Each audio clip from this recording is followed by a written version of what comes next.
jenom 10 vět, kdo chce, ten může přemýšlet, však ne každýho jeho obsah chytí.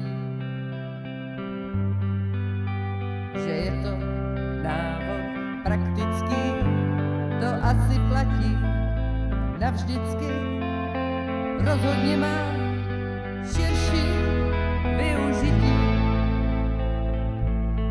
Haleluja, haleluja, haleluja, haleluja.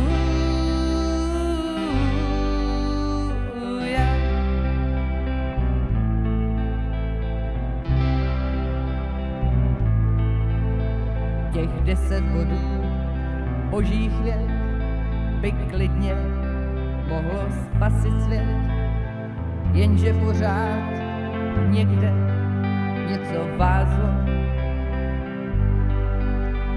Jak umíme se vymlouvat, já kdybych mohl, tak já bych rád, jenže už jsme dávno zvyklí na zlo.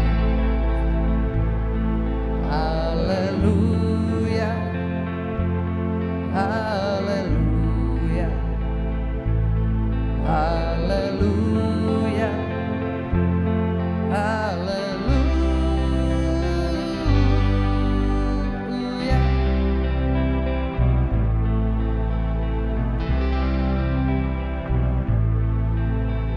A nemusíš znát kopce knih a používat slovo hřích, stačí krásně čisto v srdci mít.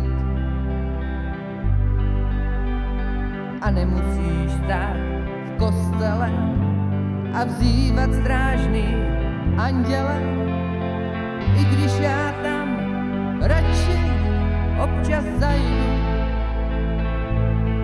Haleluja, haleluja, haleluja, haleluja.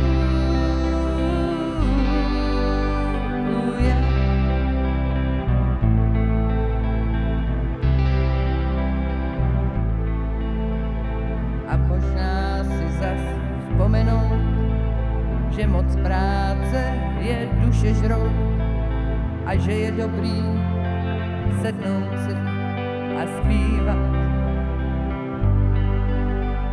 A možná děti naučit, že slabí mají právo žít, vždyť už se na to vážně nedá dívat.